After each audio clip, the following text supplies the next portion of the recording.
I think we'll wait.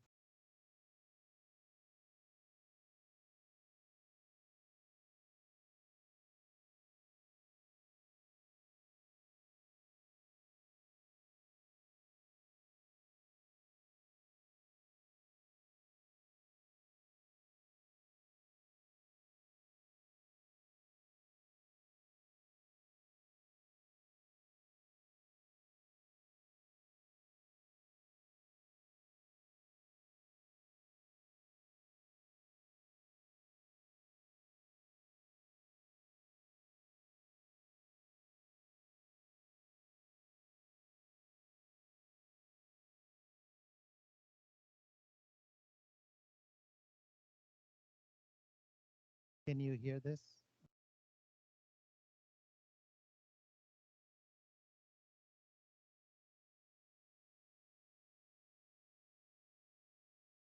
Hi, this is a test.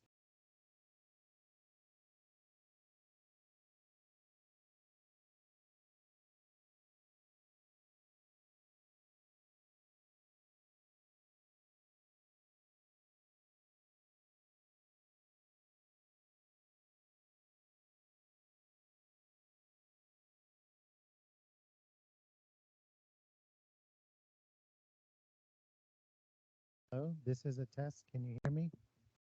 Hello?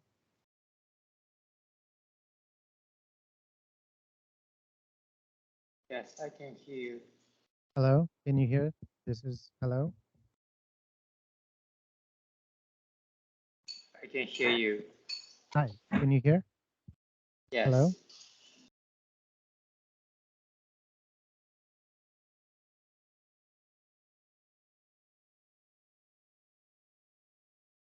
But I wonder,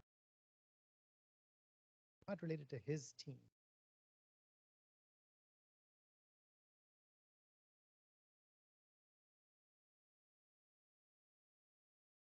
Hello? This is it.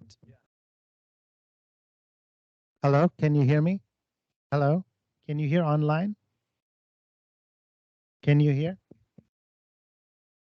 Okay, so now it's coming through. Okay, yeah, we're just gonna wait like another minute before we get started.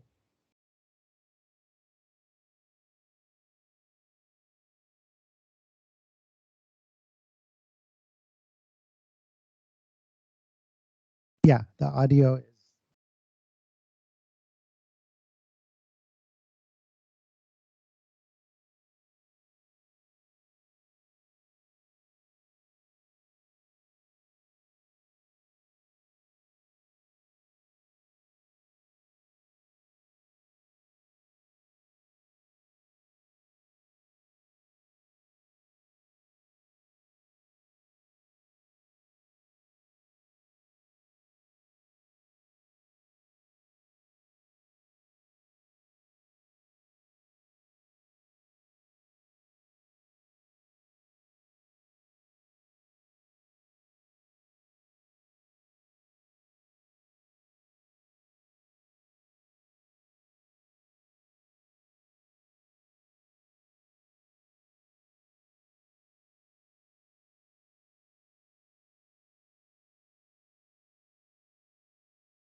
Okay, I think I'm gonna get started.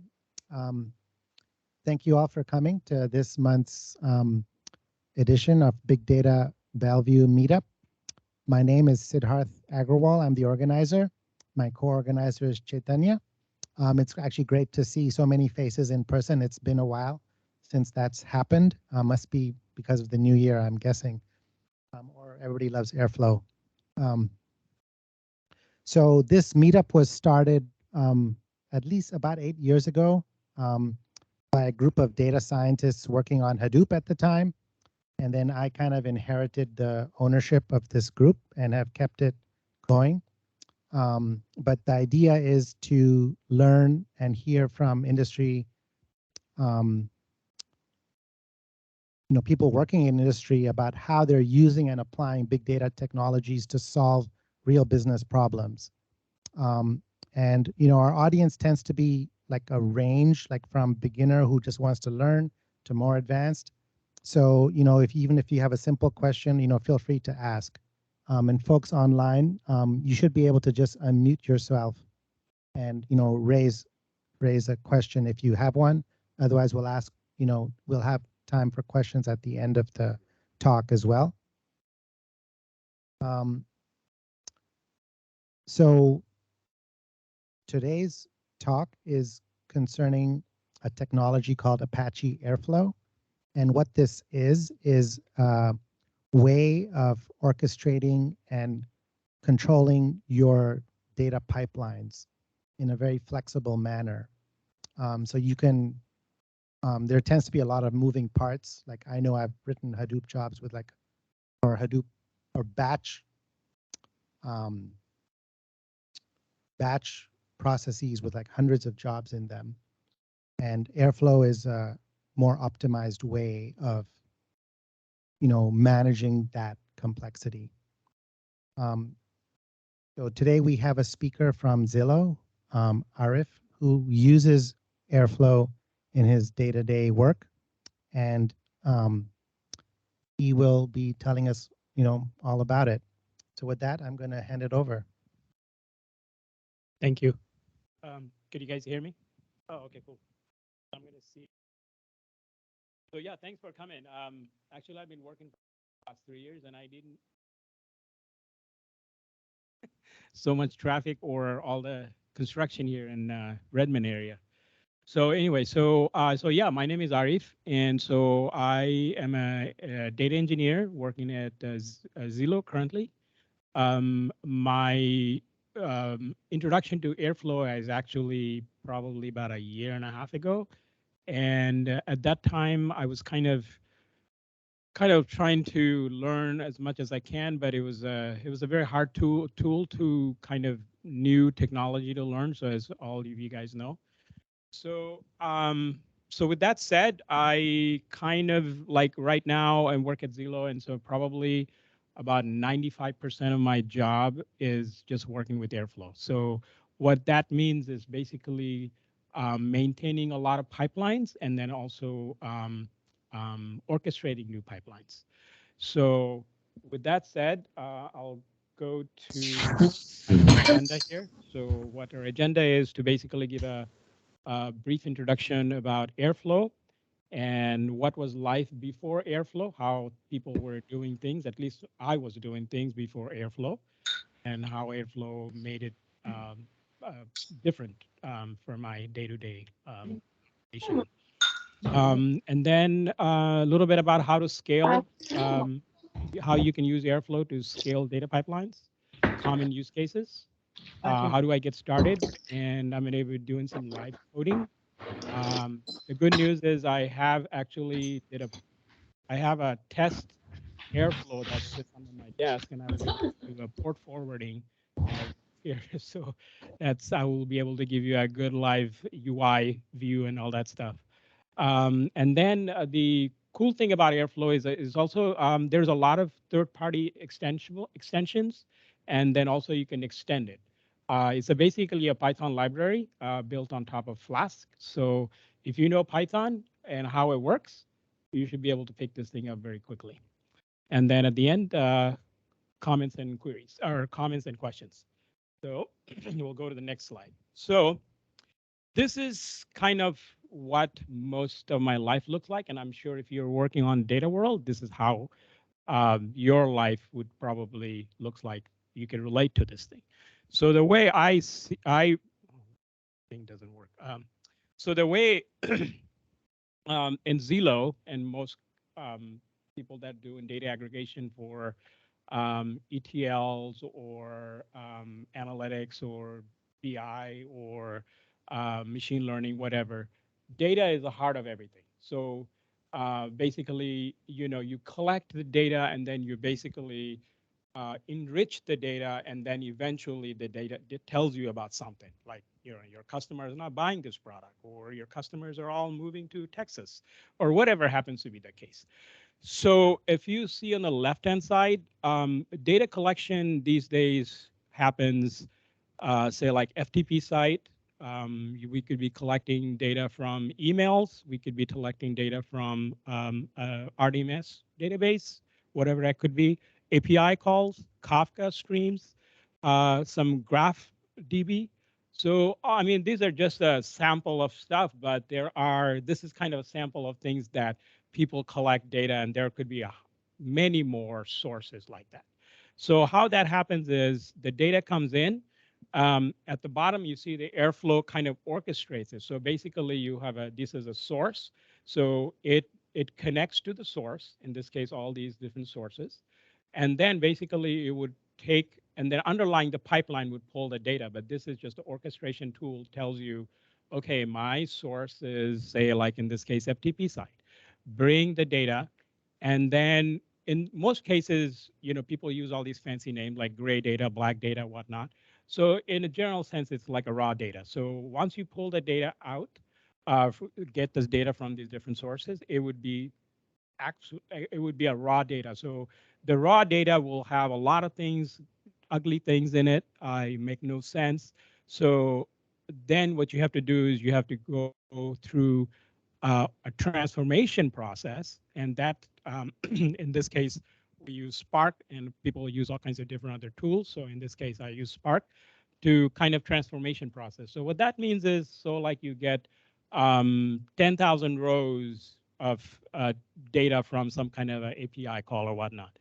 And then what will happen is probably 10% of them would be garbage, would make no sense. So you have some kind of a logic to go through your raw data and to transform it, and then basically enrich it, and then park it in some kind of a big data platform. In this case, it could be an S3 bucket, it could be a Hive table, it could be another relational database, or it could be BigQuery or any kind of cloud providers. So that's kind of what it is. So at the top level. So then if you break the top level, one of the jobs to a fine granular kind of area, then what you will see is, so like in this case, we'll do a demo with API. So your source is the API, you run an Airflow job, you have a task that just gets the data, raw data.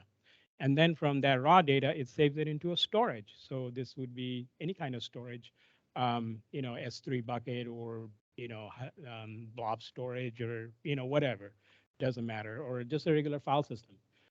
Then you would run through another task, and it would do the transformation, like I was telling you, going through the raw data and trying to figure out what is missing, if the data is worth any makes any sense or whatever. And then you save it to a warehouse. And so this is kind of a modern practice now. Everybody saves data to some kind of warehouse. In this case, it would be, I actually don't know exactly what Microsoft offerings is here, since I'm talking in Microsoft shop. But in Amazon world is Redshift, or there's Snowflakes, and then there is a bunch of other vendors. Many of them I'm not familiar with all of them, but that's kind of basically where the data eventually goes there. So the concept of a warehouse, we probably all know that it is read heavy kind of optimized storage. So before, if you see, before it comes to the warehouse, everything is a write. So basically we're pulling data, we're transforming data, we're writing to another bucket. And then when it comes to the warehouse, this is where the magic happens. So basically this is kind of where people connect with all kinds of different tools like Looker or Tableau, or Microsoft has a Power BI, all that stuff. And then you basically run analytics. So kind of analytics is kind of like what is selling tomorrow, or what is sell last week, or what is sell in the Christmas and whatnot. So that's kind of what kind of tool that Airflow helps you in order to kind of use this as a workflow. Um, so that's kind of essence of what I use in Airflow. But a lot of people use a different way of Airflow they wanted to use, and I'll give you some use cases here. So I'll go to my next slide. So what was life before Airflow? So when I was working at AT&T, I was working actually one of the most data intensive work I've ever done, and at that time, at the same time, I wasn't using cloud. I was using bare metal machines, and I was using none of these fancy tools. I had basic cron jobs. So the problem with before Airflow or before where I was using Airflow was this. Say you have a task one does starts at 5:30. So you have a job that runs from 5:30, and then you kind of say, okay, this job will finish at 5:30, 5 to 5:30. So then I will schedule the next cron job at 5:45. And then I think it's going to run for another hour or so, and then I will start the next job at 6:30. So and then so on and so forth. So what's wrong with this thing? The way it was wrong is if I shouldn't say what's wrong. I mean, it does work. It has worked for many years. What cumbersome at this situation is, say you have some kind of a foundational data you're building, meaning um, in this case, in one of my cases, I was working in a e-commerce company. So we will have orders, and then we have customers. So we need to build the customers data set first in order to bring the orders on top of it. So for example, we will run one job to just replenish all the new customers. But then somehow the customer pipeline broke. And then now what will happen is the task two that is building all my orders is going to make no sense. So the entire process is totally trash. So that's basically it was before. So if you look at the one at the bottom, that is kind of Airflow workflow. So what that happens is, in this case, if you see, um, kind of like a workflow. So you have num1, num2, and num3. They all have some kind of a daisy chain to it. So num1 works, or I think it's a num run 0 runs, and then you have directly connected to run loop, and then eventually goes to run last. So the cool part of it is, so they are kind of chained together, daisy chained together. So one would run and the other one would follow. And then also, this is just the basic part of it. The if you want to take it to the next level, they also have things called sensors. So in this case, the second job, the loop job, would just sit there and it would poke a kind of like a heartbeat of job 1, 2, or 3 before it would start. So there was a lot of these fancy kind of things built into it that makes this tool very different than what people used to do before. So that's kind of where my life changed, because I was constantly battling on the use case where I was just using cron jobs and I would just estimate how long will it take, and then basically wait for the job to finish. But then if they are have to be run one after another, I wasn't able to daisy chain them, except I just have to guesswork when finish. So that's kind of what it changed. Airflow changed the way I perceive data pipelines now. So so I'll go to the next slide. So how so the next thing is, how do I scale my data pipeline? So at the end of the day, your data pipelines are, you have to find some kind of a pattern. So what that means is, and also not because it is a good practice, it also a practice that you should follow, because in a team, at a data team, you will probably have like few people per team, and they all need to be synchronized in this what you're doing. And so if you have a um, common pattern, then you group all your pipelines into 1, 2, or 3 patterns. So in this case, I give an example. So like, for example, say you have 200 pipelines that just moves data from Microsoft SQL Server, Oracle, Postgres, MySQL DB to Snowflakes.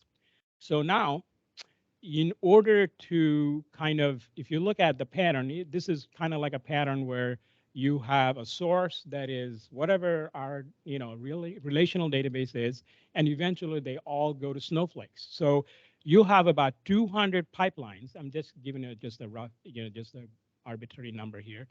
200 pipelines. If you could find a template that uses all these 200 jobs using the same template or the same code base or same pattern, then basically if anybody in your team wants to address any of these jobs that got has problems, all they have to look is the pattern which this thing follows. So in this case, you will just go to in your repo, and then you say, okay, this is the pattern that follows from relational database to Snowflake. So let me pull those things and kind of go where the bottleneck is. Or you wanted to build a brand new pipeline. So you identify where does it fit?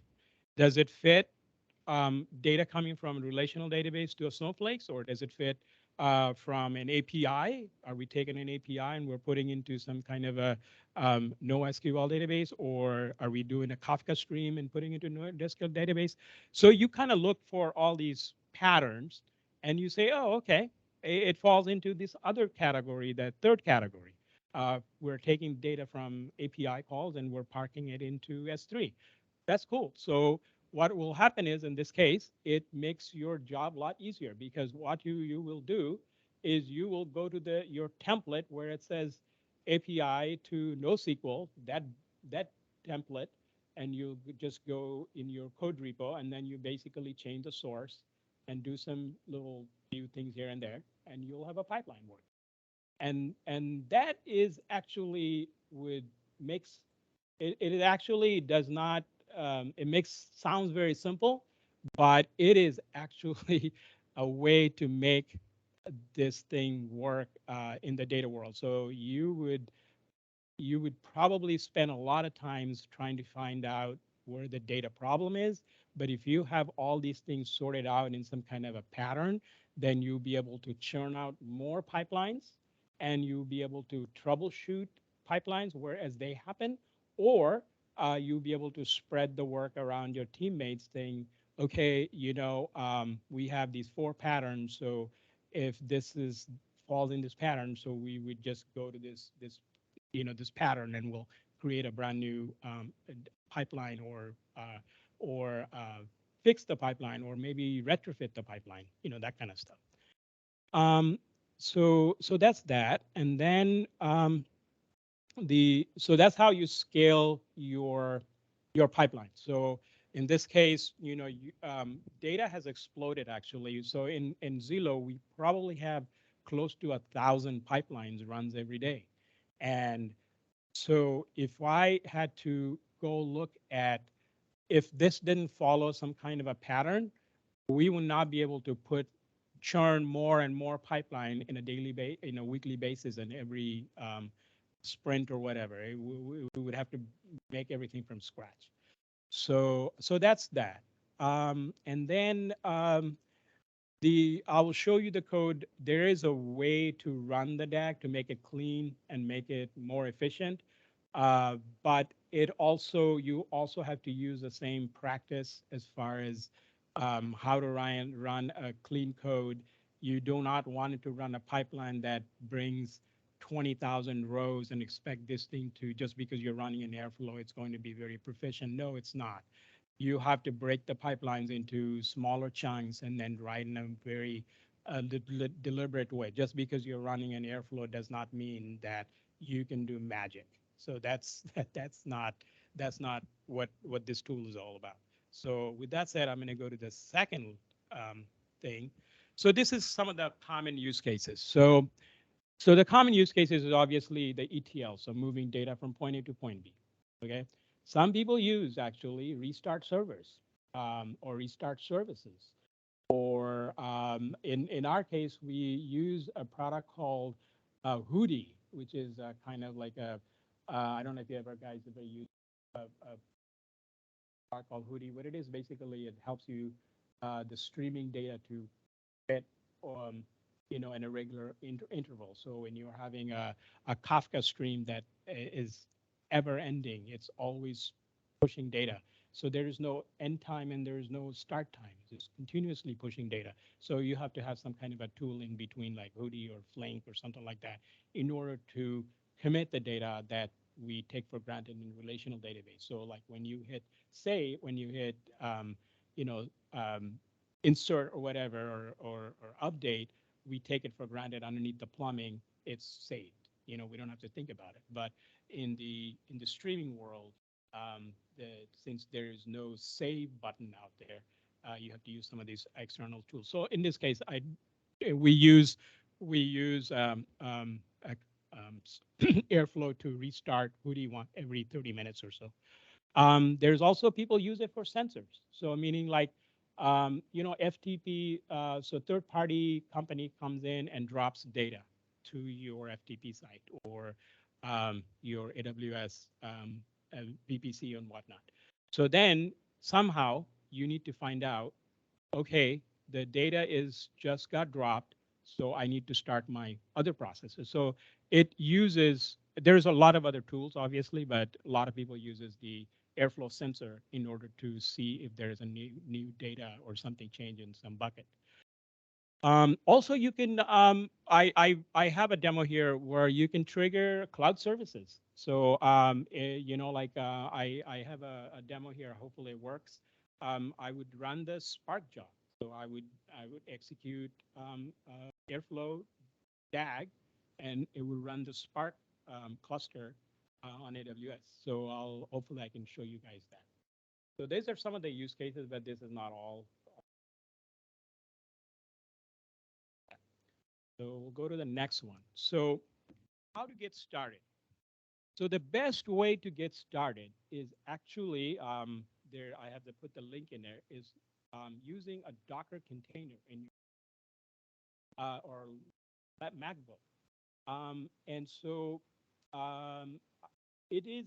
I don't know if you guys, a lot of you guys use a Docker here or not, but have you guys used Docker? All of you guys probably use Docker, right? So Docker Airflow gives you on that URL.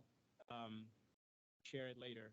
That URL, it gives you a pretty much a good documentation of how to start Docker container using Airflow. So this Airflow would have a bunch of two workers in a database, and then a bunch of other worker nodes, and it would all spin up matter matter of like probably 10 or 15 minutes.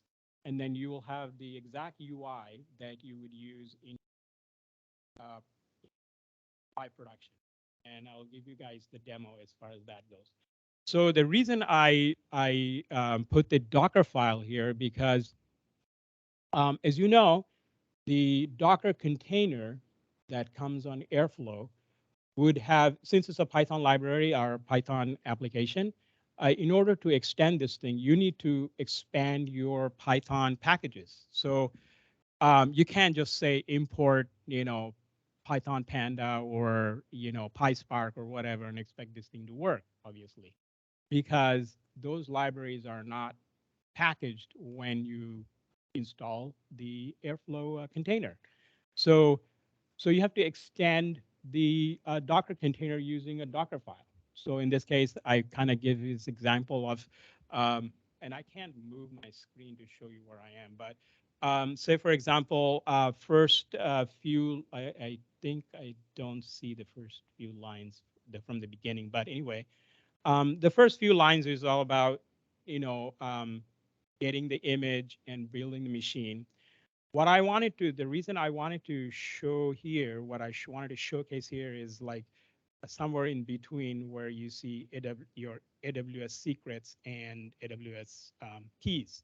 So what happens is you have this Docker instance that running in your laptop, but how does it talk to AWS, which needs some kind of authentication? And how that happens? It doesn't come out of the box, obviously.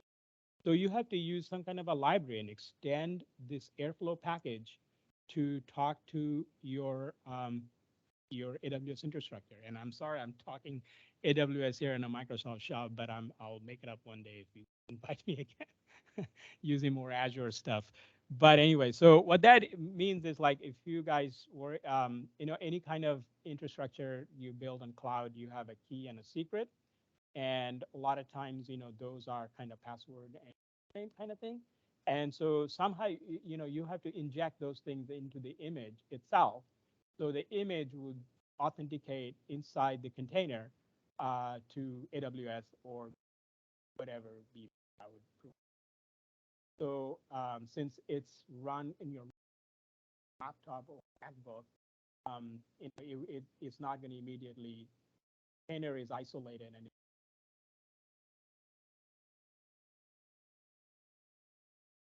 AWS testing. And so that is the reason I put that in there. And I can elaborate more if you guys want me to.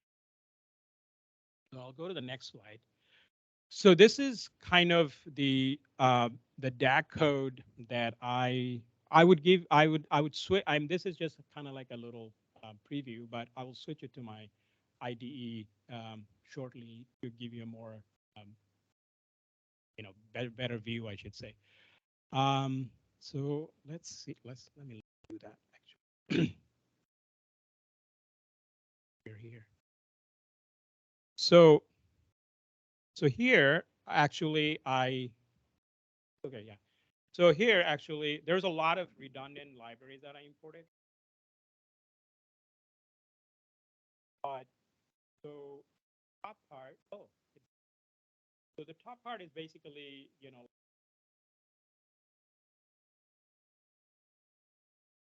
and then the other the Airflow related packages that you look at here closely, Spark, Spark, Postgres operator, Reno operator. So these are big data. Oh, sorry.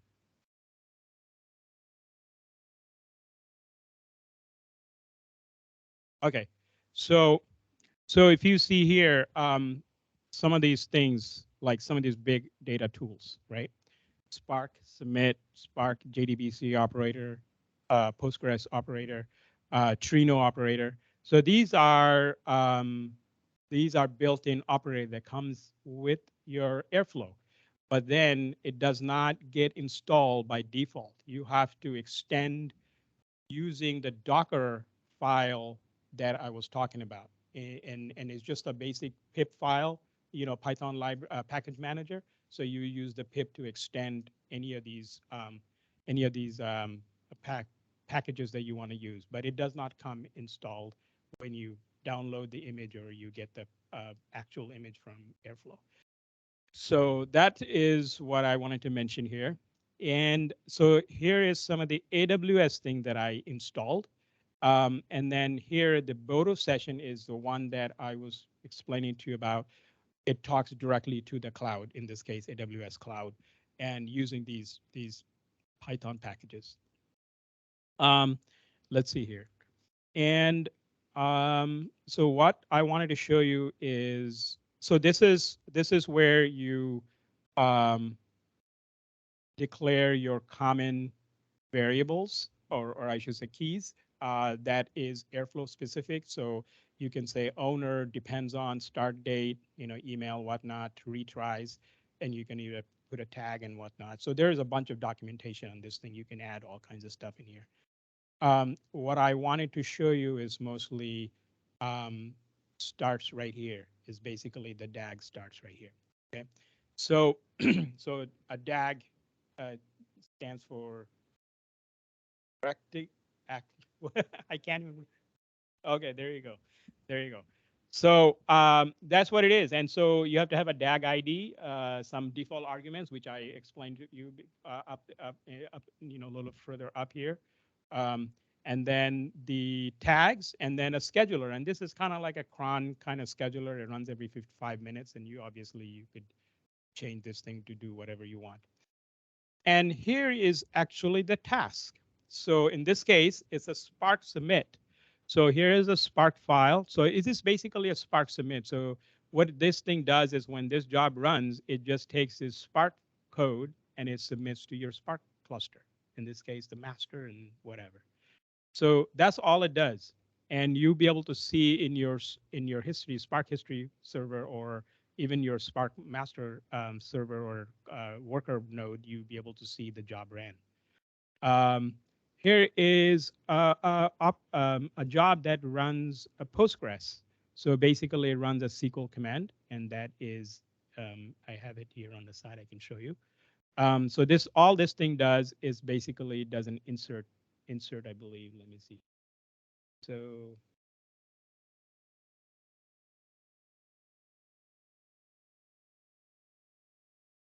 sorry.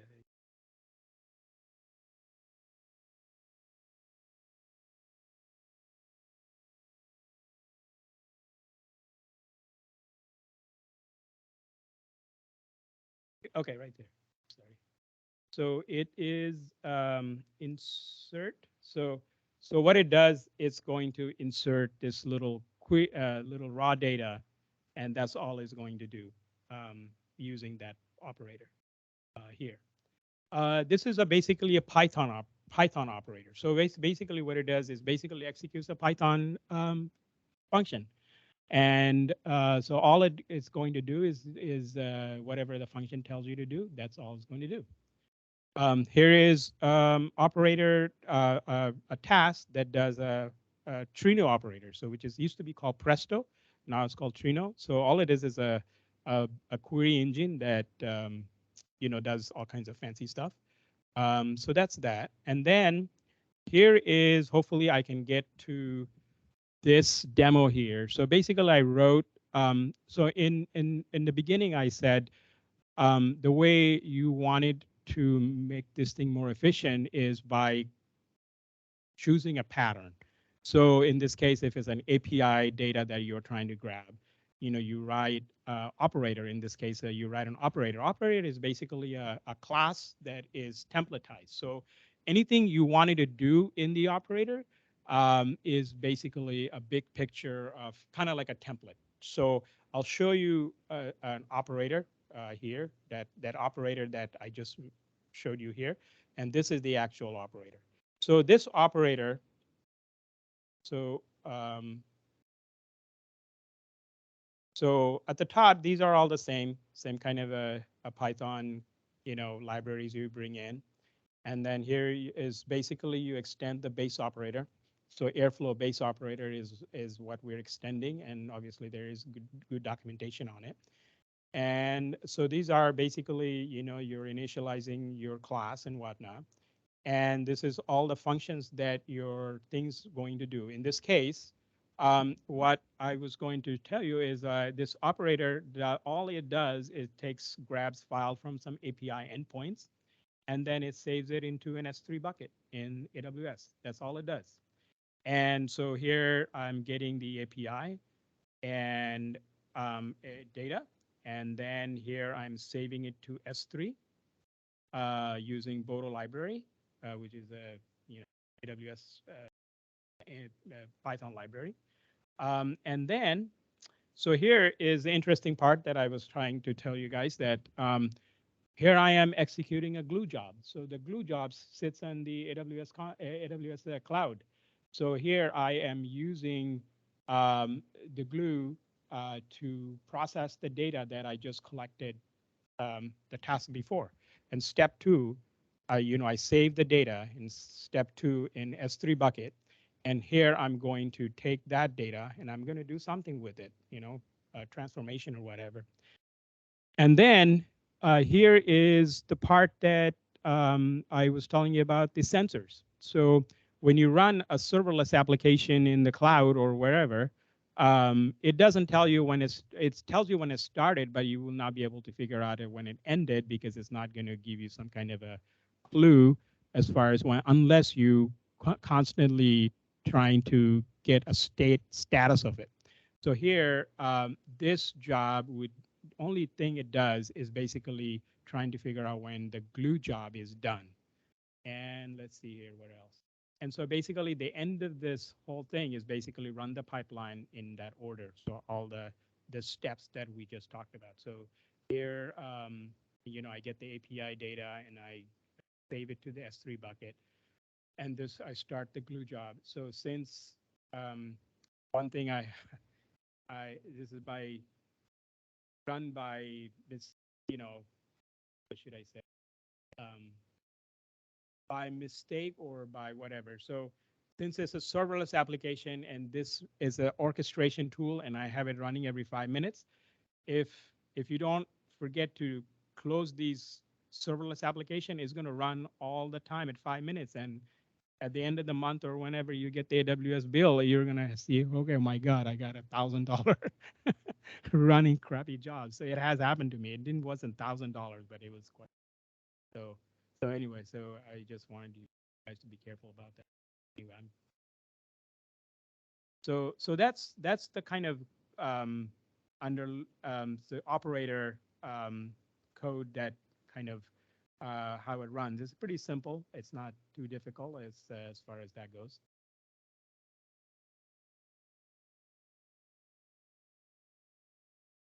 So that's DAG. So let's go next.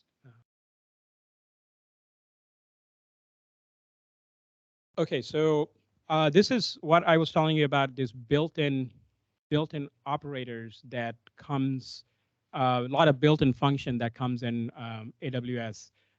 You see this thing because I have extended my Docker image to have this thing included. So to give you a demo, I am going to show you guys exactly what. So this is actually the Airflow instance that's running under my desk at home. So here are the connections. So here are some of the connections I've created, but if you wanted to create a brand new infrastructure that you want to build, see all these things is available to you. So for example, a bunch of Azure cloud services, Redshift, um, Docker, Elasticsearch, email, FTP, Google Cloud related stuff, HTTPS, Kubernetes. I mean, you name it, there is a ton of them out there. So these are all. So there's a Trino that I just talked about.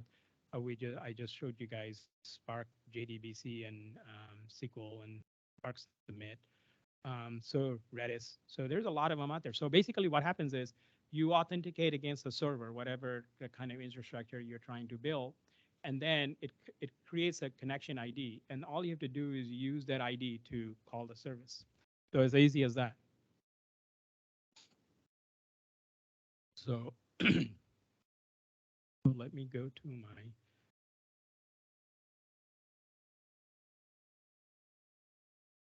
Okay, so we just covered this part. So there's a lot of third-party operators out there, and obviously, if you just have to extend it and install it in your image and whatnot. So I'll go to the next slide. Oh, we're done. That was it.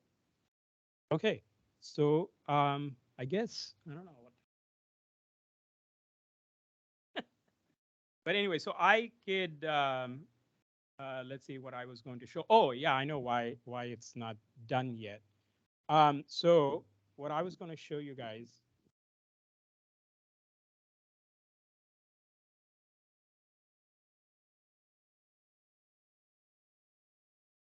Okay. So the demo that I was going to do for you guys is this particular demo. So what now? Bigger fonts? Okay. Okay, no, sorry. I'm not that young either. So this is kind of daisy chain thing that I was trying to tell you about in my earlier thing. You could get an API and then you could insert the data. I mean, these are arbitrarily I put in there, and way it happens in the code is I'll also show you guys where. So so you see all these jobs tasks that I built, right? Get data, Trino, um, use client, insert data, all these little tasks that I built. And at the end of the day, at the end of the DAG, I make sure that I wanted to make sure that this runs first. And once that is done, I want to make sure this runs, and this runs, and this runs. So it's all like chained together. So it's that is actually a pretty cool stuff, if I may say so. Um, so what you see in the UI is exactly the chain that you saw in the code. So this is basically the chain that runs. Okay. Um, and so basically, so let me run this job. Hopefully, it will run. So one of the things is about Airflow is since it's all um, dependent on when it ran and when it's going to run, all those histories in there. So if you wanted to run, like say, like you want to backfill some job, right? Monday morning, you come in and you want to do a backfill a job. So how do you do that? So basically, you wanted to clear out all your past failures or any kind of failures or past failures and whatnot. You clear it out. So you just say, okay, I'm going to clear it out. Okay. And so now um, you go here and then I just want to run it. Doesn't matter. Don't worry about any dependent, any kind of job that is supposed to run before this or after that. Just run it. So I just ran the job. Let's see what it does. So I go to the log and I'm looking at the job. So, so right now it shows you that the job is success. And what it does, it got the API data from this little website out of New York or whatever. So they got all the data from there. Okay. So now it tells me the job ran, right? So now what I wanted to, so what it does, this job does is if you look at the operator, so what a job does is basically gets the API and it saves it into the S3 bucket. So let's go to the S3 bucket. Let's see if we see the data. So just bear with me because I have to call.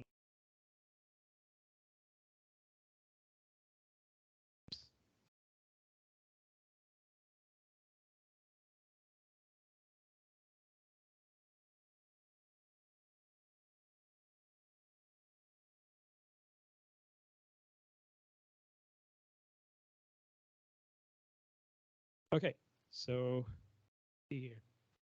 So I just saved that JSON data into the AWS S3. So I think it was S part data and 19 the right time. Okay, so let me see, open the data, download. So here it is. Here's the data, right? So we just did the API call and we saved the data to S3 bucket. Okay. So now, so that's just one part of it. So the other part of it is also it does the Spark job, so which I turned it off, but let me turn it on and then I'll run it again. And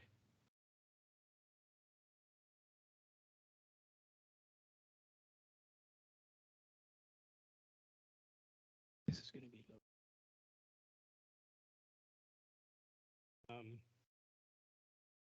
I have to edit this file manually right now.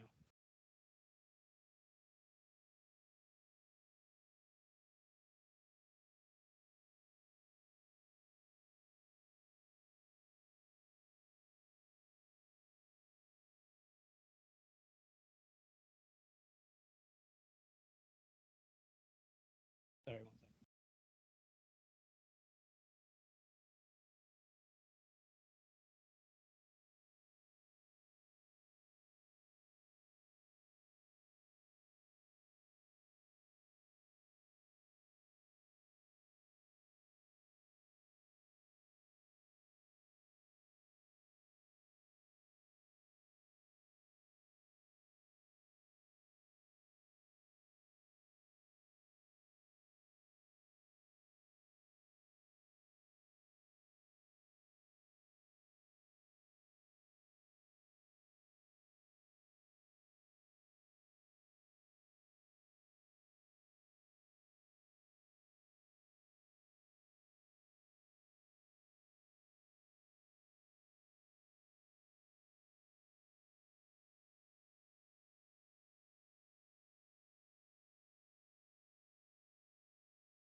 So here is my AWS.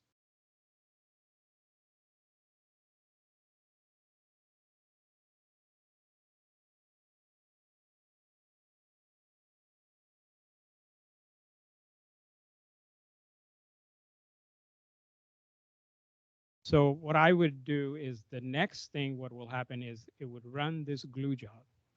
So the glue is like the AWS's serverless arc. Okay, so this demo job, basically what it does, if you look at, show you. So basically the file that we just put it into this from the city bike rental to the S3, what is it going to do is just going to read the file and just going to give me the schema of it. That's it. But in the real world, there goes more, right? So we would do is we're going to run the job again, the same process.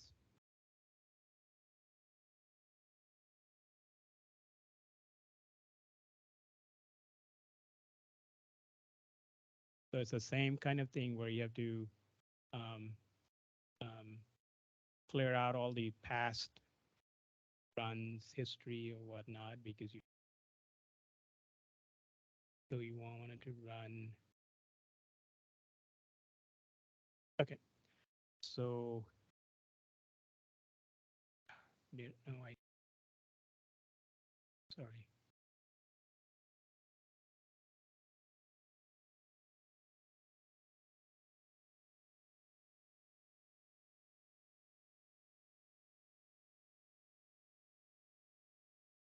Okay, let's see. All right, so it it did some barking, but that's understandable because if I click this thing here, um,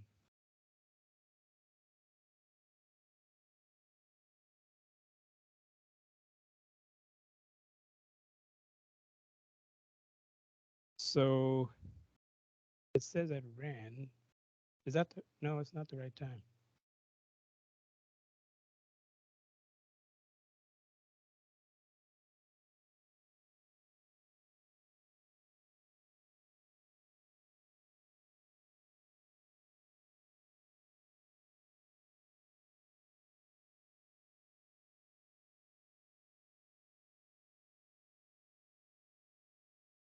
So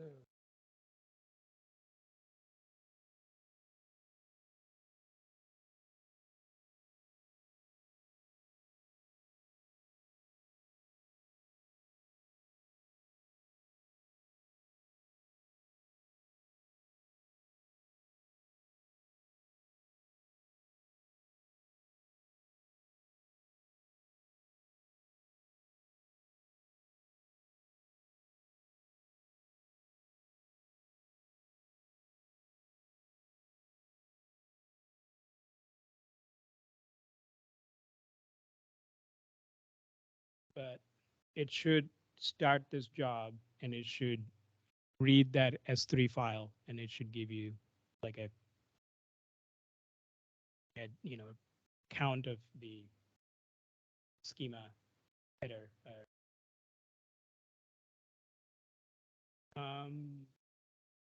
That's kind of where I have all my talks. So I guess I'm open to any kind of question.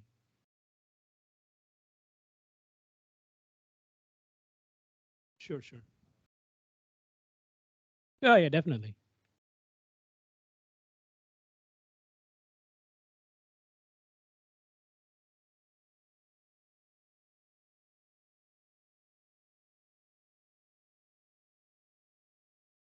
Right, yeah.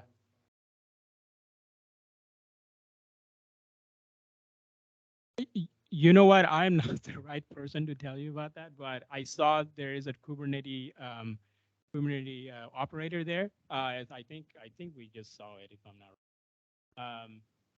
And people do that actually. Yeah. So they restart machine, restart services. It's not just for data. Yeah. I've seen people do that, but I'm not. I can't tell you exactly how they do it, but I'm guessing it's just rewriting some Python code and exploiting the hook and whatnot. So I think, if I'm not wrong, there was some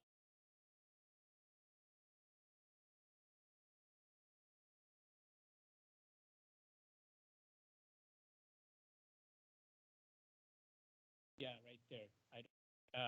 You have to test it out, and you could actually, like I was telling you, that the Docker container, that if you are interested, that is a very easy way to spin it up in within maybe less than 10 minutes. I've done it as less than 15 minutes actually, and have that and get your feet wet in this thing. So some of the connectors that I have actually um, used is Postgres. It's just basically, I'll show you exactly. I mean, it's easy. So you give some kind of a host name, password. Let's see, another one for exact same thing, master cluster, kind of an environment variable. Um, let's see.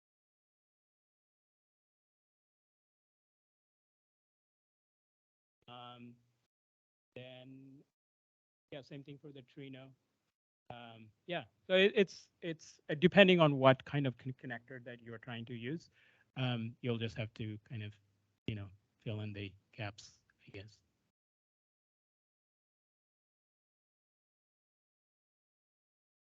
No, no, no. Go ahead. I'm open to this.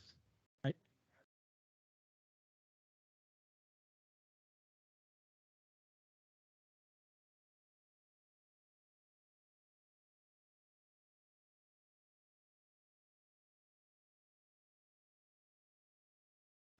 okay, so are you talking about this guy? Okay, so yeah, so if you think about it, so operator is the template, right? And your DAG, so in this case, is just a task. So the task is just going to call the operator, and the operator is your template. So it does. So if you look at here, our operator, so it does a bunch of stuff, and this is where the thing I was telling you about pattern. So you know your pattern here is, I have a XYZ API. I'm just going to grab the data, and I'm going to put it over here, and then I'm going to take that data and I'm going to run some Spark job and then clean it up, and then I'm going to put it here. So you have a pretty basic, simple template, and this template you could use as, say, like, boss comes in tomorrow. I say, hey, we have 5 more APIs to call tomorrow. Take the code and use run it through it. So it is actually very helpful if you can identify at the top level, like, how my patterns are. You can't just willy-nilly. I mean, I've done that at the beginning, like willy-nilly. Okay, I got to create another DAG today. Well, yeah, sure. But also another thing is, I'll show you something else. How you name your DAG is, there is some kind of methods that you should apply. So like when you are looking at a ton and tons of pipeline, and your eyes will blow out. So you got to have some kind of a way to say, hey, this is for this DAG versus this is for this DAG. So you have some kind of a system and also a pattern that you wanted to follow in order to have this thing kind of make sense. And then you can also extend it and basically use it. All people in your teammate could use the same kind of thinking behind it, how you came up with structure.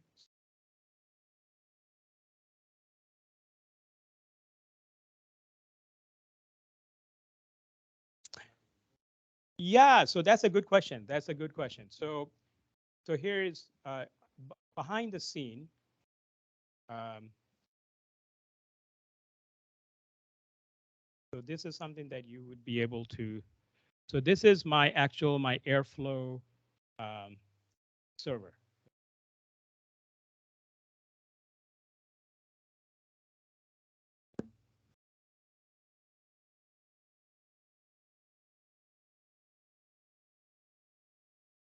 Okay. So there's a couple of folders here. Is basically that would be your default thing. All your DAGs will come to DAG folder.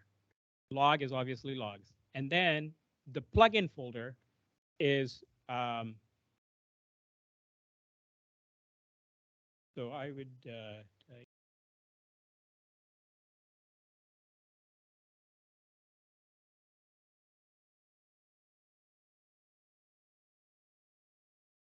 okay, so the plugin folder is where you extend your library and your operator and stuff like that. So anytime you have a common library or common, so like AWS client, I have a bunch of AWS client. I'm going to use it over and over again, all kinds of different DAGs. I would use it in a plugin folder. I'll just drop it in there. And these three folders are actually the default folders in Airflow, no matter what where you install it. Just because I install it in my local desktop does not matter if you put it in a thing.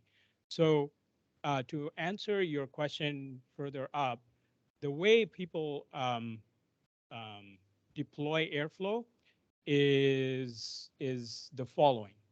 Um, it is at the end of the day, it is a Docker, it is a Python file. I mean, a Python program. And at the end of the day, it is built on Flask frame.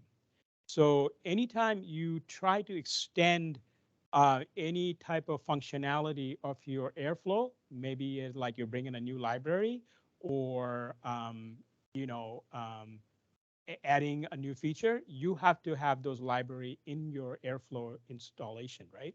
So at the end of the day, you have to use pip. At the end of the day, you have to use the requirement txt file in order to upload those libraries. But the way people deploy it is most depending on how much the the infrastructure or how much how heavily it is used. It would be in a Kubernetes cluster. So the Kubernetes cluster is basically these Airflow, these folders in the when you commit your code, it would use the pipeline in order to push it to the all the way to the Kubernetes cluster. So that's most of the places that I've seen that do it. They did it in Zillow, and they did it in the last few companies that I've worked on. The pipeline is tightly integrated to your Kubernetes cluster, and that's where it is.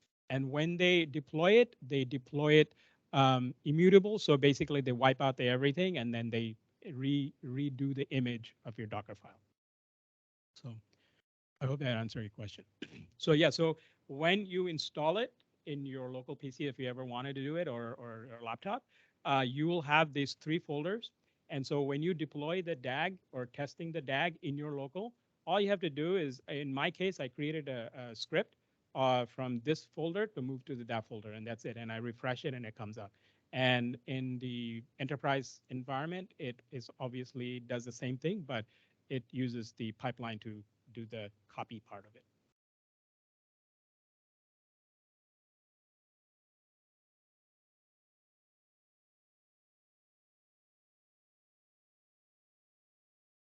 Right.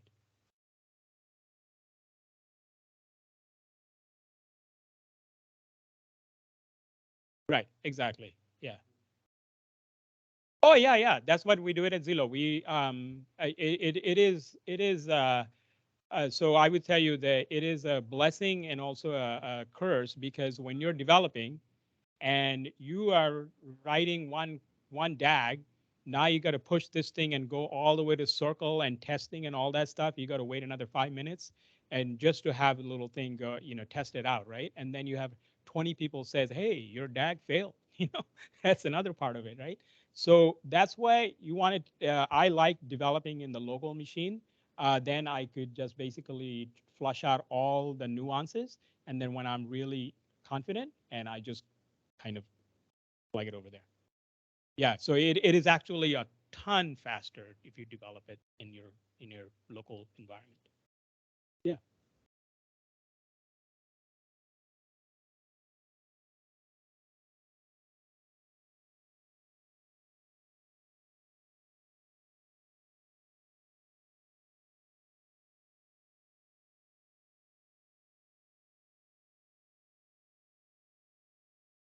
Yeah, yeah. So the thing is, like I was telling you, just because you're using Airflow does not mean that the basic bottleneck of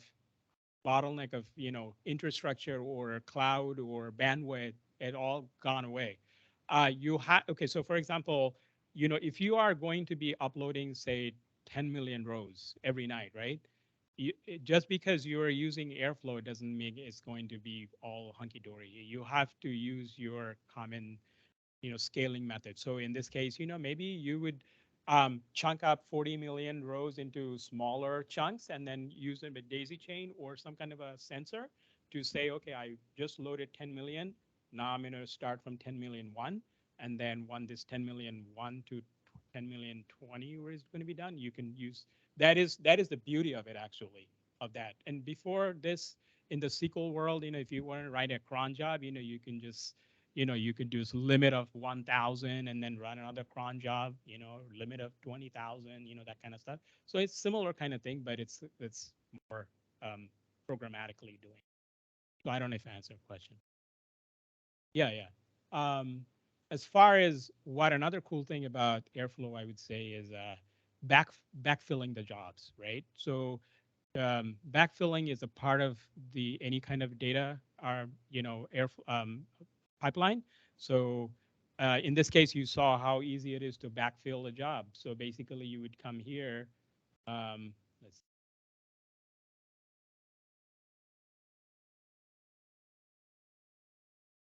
So in order to backfill this job, you know, um,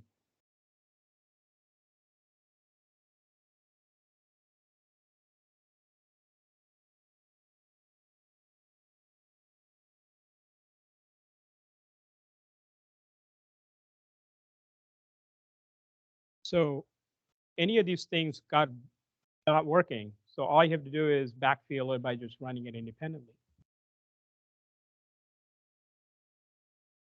You could run any of these jobs in any manually any way you want. It doesn't. You can bypass all that stuff if you want to. That is. But there are caveats, obviously, on you that if you are building a customer and an order, and your customer entire pipeline failed, and you just came in here manually, ran the orders, obviously that's not going to make it. Yeah, so you still need to backfill the customer data set first. And still has to be.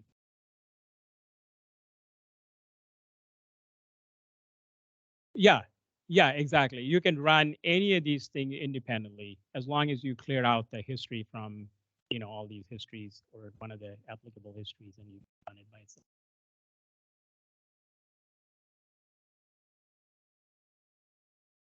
Any other question, guys?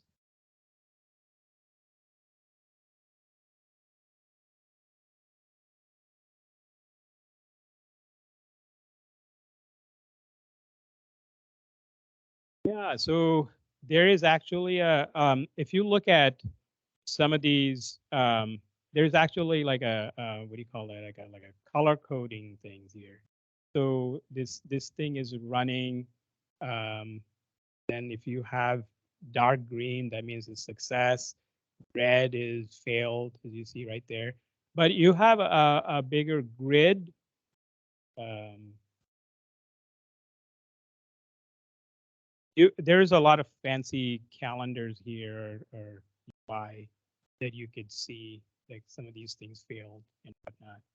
But this gets more and more cumbersome when you have a lot of jobs. So in Zelo, what we have done is we have taken this data out of this and we built a dashboard. We don't use this. This is just a way to do this thing. Come back and check it out. Up and down. But we built a dashboard, meaning like we every time a job starts, we are using another external, and then we build a Tableau dashboard on top of it.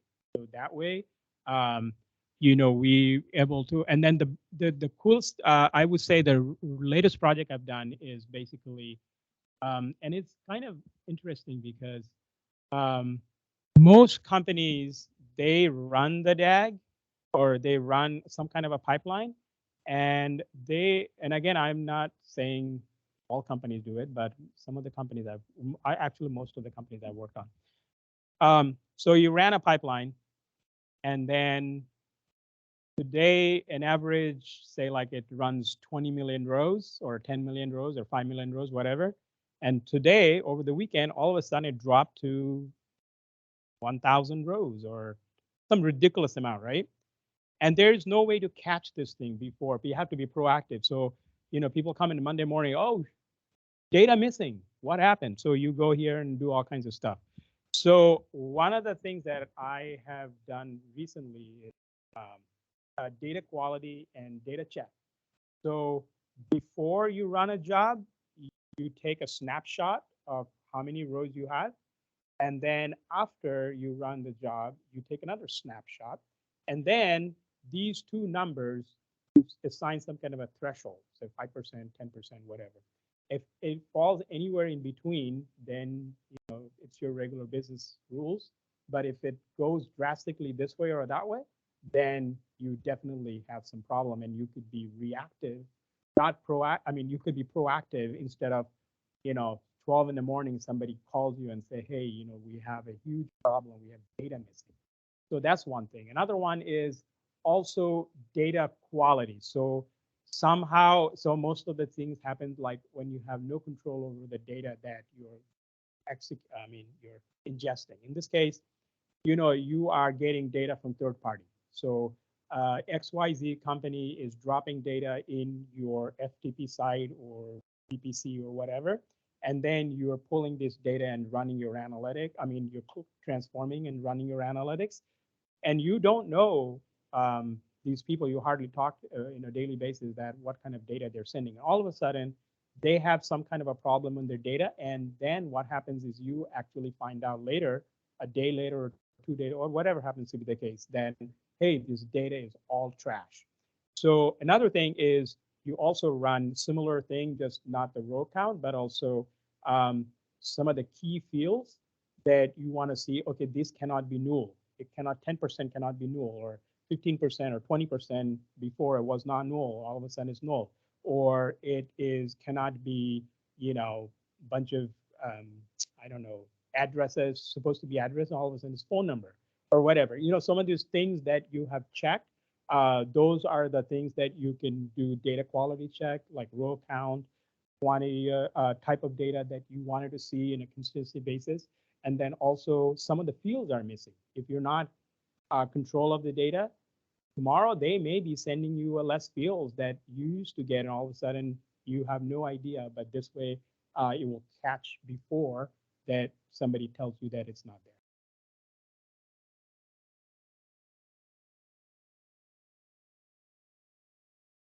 Uh-huh.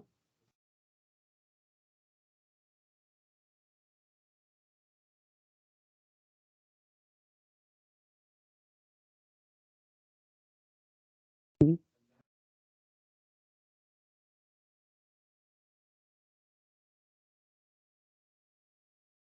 Yeah. Right. So there's another there's another operator called short circuit operator. So short circuit operator, what it does is basically exactly what you just said. Um, that sits in between, say like in between your your post and pre. So short circuit operator does it is basically does a check, a quick check. So and then you can put a threshold. So like I want to I'm do a row count, and if it's over 10% or under 10%, run the job. If it's not, don't run the job, and show some kind of alert or some kind of a yeah. So there's a thing called shortcut operator. We use it all a lot just for that reason, because we use that to do a quick check before we run the job.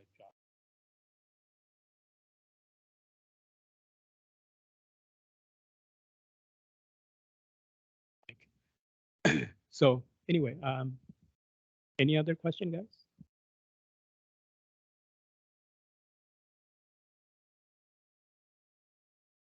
No, no. Actually, Airflow.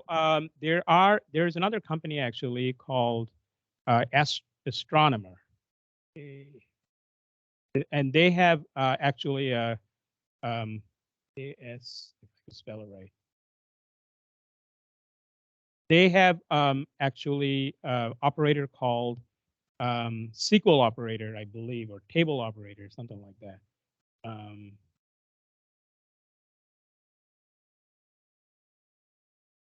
okay, let me just do a Google.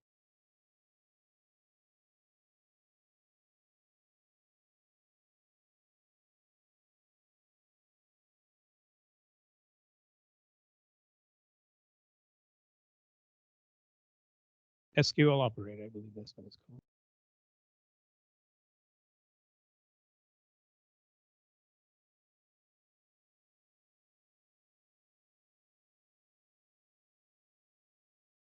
Um, I've never used this operator, but I saw.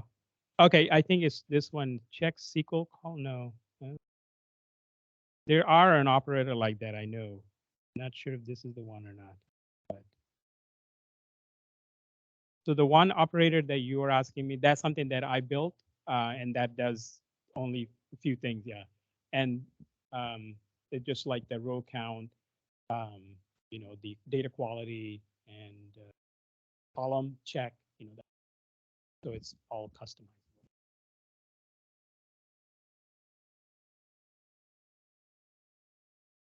Okay. Oh, sure. No worries. Excellent. Thank you so much. Thank you, guys.